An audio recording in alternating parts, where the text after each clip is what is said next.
गोंदिया जिला बैंक के चुनाव आज हुए और 20 संचालक पदों के लिए चुनाव होना था, लेकिन राष्ट्रवादी कांग्रेस पार्टी अजित पवार गुट के नेता पूर्व विधायक राजेंद्र जैन और कांग्रेस पार्टी के नेता प्रफुल्ल अग्रवाल के निर्विरोध चुने जाने से आज 18 संचालक पदों के लिए चुनाव हुए।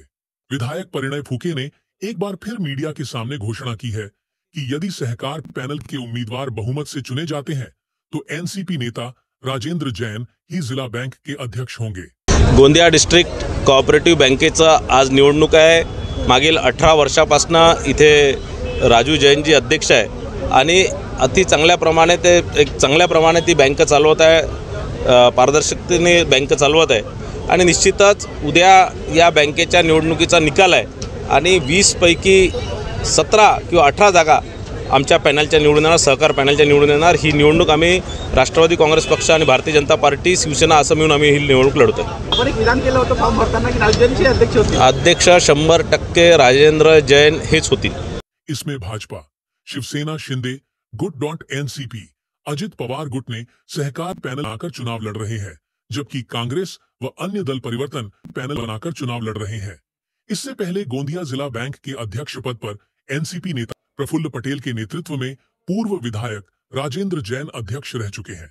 इस चुनाव में जिला बैंक पर कब्जा करने के लिए कांग्रेस विधायक नाना पटोले ने कमर कस ली थी। वहीं भाजपा के मौजूदा विधायक विजय राहंगडाले और एनसीपी अजित पवार गुट के विधायक राजकुमार बड़ोले खुद जिला बैंक का चुनाव लड़ रहे हैं। चूंकि कांग्रेस पार्टी की ओर से पूर्व विधायक दिलीप बंसोड़ समेत सहकारिता क्षेत्र के कई प्रमुख नेता संचालक पद के लिए चुनाव लड़ रहे हैं, इसलिए प्रफुल्ल पटेल, विधायक नाना पटोले, विधायक परिणय फूके की प्रतिष्ठा दांव पर लगी है और नेताओं ने आज हुए मतदान के आधार पर अपने ही जीतने का भरोसा जताया है। गोंदिया जिल्हा मध्यवर्ती बँक महाराष्ट्रामध्ये जे काही जिल्हा बँक आहे त्यापैकी एक श्रेष्ठ चाललेली बँक आहे आणि मागील 13 वर्षापासून राजेंद्र जैनच्या नेतृत्वामध्ये आणि बाकीचे सहकारी त्यांच्यासोबत ही बँक उत्तम रीतीने चाललेली आहे। शेतकऱ्यांच्या गोरगरिबांच्या हितासाठी जी बँकेच्या उद्दिष्ट आहे ते पूर्ण करण्याचं काम आणि नेहमी सरकारचे जे काही टार्गेट आहे लोनचे ऋणचे ते सगळं व्यवस्थित वाटणी करण्याचं काम हा गोंदिया बँकेने केलेलं आहे आणि यंदा 13 वर्षानंतर इलेक्शन जे होत आहे 100% या गोंदिया जिल्हा मध्यवर्ती बँकेमध्ये या आमच्या राजेंद्र जैनच्या नेतृत्वामध्ये जे आता बँकच्या इलेक्शन चालू आहे त्यामध्ये सहकार पॅनल हे हमखास निवडून येईल, याच्यामध्ये कुठलीही शंका नाही।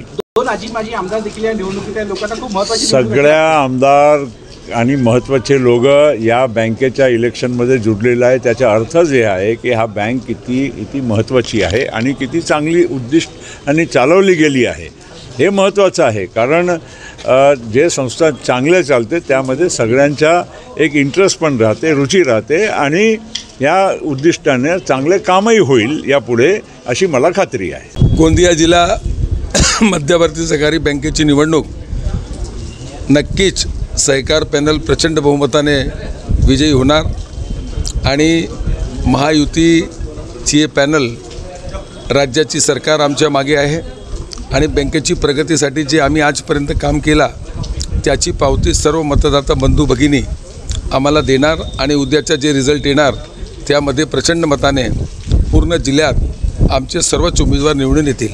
या निवडणुकीमध्ये 2 विद्यमान आमदार आणि 2 माजी आमदार देखील आहेत। काय वाटतं ही निवडणूक किती महत्त्वाची झाली यावेळेला? महत्त्वाची हे गोंदिया जिल्हा मध्यवर्ती सहकारी बँक जिल्ह्याची सर्वात महत्त्वपूर्ण संस्था आहे आणि यामध्ये ज्या पद्धतीने 2 आमदार 2 माजी आमदार या पद्धतीने जे निवडणुकीमध्ये सर्व पॅनल ठरलेली आहे, या पॅनलमध्ये आमची पॅनल एक व्यवस्थित आणि आमच्या मागे शासन प्रगतीसाठी शासनाची गरज राहते। आज आमच्याकडे गोंदिया जिल्ह्यात आमचे महायुतीचे 5 आमदार आहे आणि 1 खासदार आहे। आमचा फार मोठा सपोर्ट आहे। माननीय प्रफुल्ल पटेलजी, माननीय परिणय फुकेजी, माननीय विनोद अग्रवालजी, माननीय संजय पुरामजी, राजकुमारजी बडोले आणि विजयभाऊ राहंगडाले या पद्धतीनं या पॅनलला प्रचंड मत भेटणार आणि उद्या जेव्हा रिझल्ट येतील तेव्हा नक्कीच आमची सहकार पॅनल दूरदर्शन निशांचे सर्व लोक निवडून येतील। सर काय सांगाल, आमदार असताना देखील आपण सहकार क्षेत्राची निवडणूक लढतात पहिल्यांदा, काय महाराष्ट्रामध्ये सहकार आणि सरकार हे 2 अतिशय जवळचे संबंध आहेत। सहकाराशिवाय सरकार चालत नाही आणि सरकार सहकाराशिवाय राहू शकत नाही. म्हणूनच देशाचे पंतप्रधान आदरणीय नरेंद्र मोदीजी यांनी आता केंद्रीय सहकार खाते पण निर्माण केलं आहे. महाराष्ट्रात पण आता पश्चिम महाराष्ट्रात सगळीकडे मोठ्या प्रमाणामध्ये अनेक आमदार या ठिकाणी सहकारामध्ये आहेत आणि आता पूर्व विदर्भात पण तशा पद्धतीचंच आता वातावरण आहे. आणि नक्कीच हे जिल्हा मध्यवर्ती सहकारी बँकेमध्ये आमची सहकार पॅनल आहे ही प्रचंड मोठ्या मतानं निवडून येईल याच्यामध्ये काही शंका नाही. देशामध्ये राज्यामध्ये आमची महायुतीची सत्ता आहे आणि महायुतीच्या वतीने सहकार पॅनलच्या माध्यमातून आम्ही राष्ट्रवादी काँग्रेस, भारतीय जनता पार्टी, शिवसेना, शिंदे गट हे सगळेजण मिळून आम्ही निवडणूक लढत आहोत आणि निश्चित रूपानं फार मोठ्या फरकाने सर्व मतदारसंघामध्ये आमचे जवळपास सर्वचे सर्व हे उमेदवार निश्चित रूपाने विजयी होतील असा मला पूर्ण विश्वास आहे. या डिस्ट्रिक्ट सेंट्रल कोऑपरेटिव्ह बँकेच्या निवडणुकीमध्ये आमची परिवर्तन पॅनल उभी आहे. या परिवर्तन पॅनलला ज्या काही या मतदारसंघात असणाऱ्या सर्व मतदारांनी भरघोस यश दिल्याच्या नंतर संचालक मंडळ जर निवडून आल्यानंतर पहिला प्रश्न आमचा हा राहील की ज्या पद्धतीनं या मागच्या कार्यकाळामध्ये या संचालक मंडळांनी सेवा सहकारी संस्थांचा अनिष्ट तफावतीचा मुद्दा फार मोठा केल्यामुळे सगळ्या सेवा सहकारी संस्था डबघाईस आलेल्या आहेत आणि म्हणून त्यांचा दर्जा उंचावून घेणं ही प्राथमिकता आमच्या या परिवर्तन पॅनलची राहील.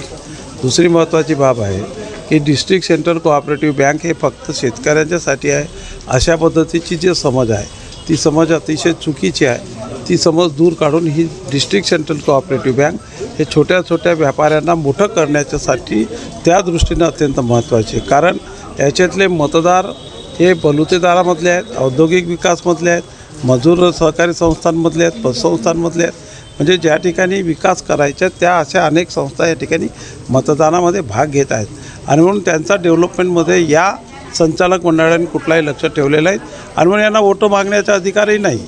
वोटं मागूच नाहीत या लोकांनी, कारण या लोकांनी स्वतःपुरता हे जगण्याचं काम केलेलं आहे. आणि दुसरी महत्त्वाची बाब, ही बँक शेतकऱ्यांच्यासाठी काम करणारे आहे, तेव्हा या बँकेमध्ये व्यापारी वर्गासारखे जर काही लोक असतील तर ते त्याचा विकास करू शकत नाही.